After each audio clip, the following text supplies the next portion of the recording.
ప్రయోజనం ఆశించారు. కానీ అధికారంలోకి వచ్చాక పదవుల పంపిణీలు, పదవుల ఆస్వాదనలో నాయకులు మిగిలిపోయి కార్యకర్తలను ఎవరూ పట్టించుకోవాలి. చివరికి ఎలాంటి దశ వచ్చిందంటే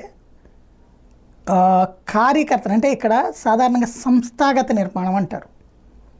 వైఎస్ఆర్ కాంగ్రెస్ పార్టీ నష్టపోయింది సంస్థాగత నిర్మాణం లేకపోవడం వల్ల. తెలుగుదేశం పార్టీ లాభపడింది సంస్థాగత నిర్మాణం వల్ల. సంస్థాగత నిర్మాణం ఉండబట్టినే వాళ్ళు బూత్ స్థాయి దాకా, చంద్రబాబు నాయుడు ఒక మాట మాట్లాడితే బూత్ స్థాయి దాకా వినబడుతుంది. వైఎస్ఆర్ కాంగ్రెస్ పార్టీకి అది లేకపోవడం సమస్య అయింది.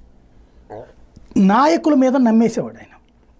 ఓ నియోజకవర్గానికి ఒక ఎమ్మెల్యే లేకపోతే ఇన్ఛార్జిగా ఉన్న వాళ్ళకి ఎమ్మెల్సీ ఇవ్వటము, ఇంకొక పోస్ట్ ఇవ్వటము పెట్టేసేసి నడుపుకొచ్చాడు. ఎమ్మెల్సీలే ఇచ్చారు ఓడిపోయినటువంటి చోట అన్నా కూడా.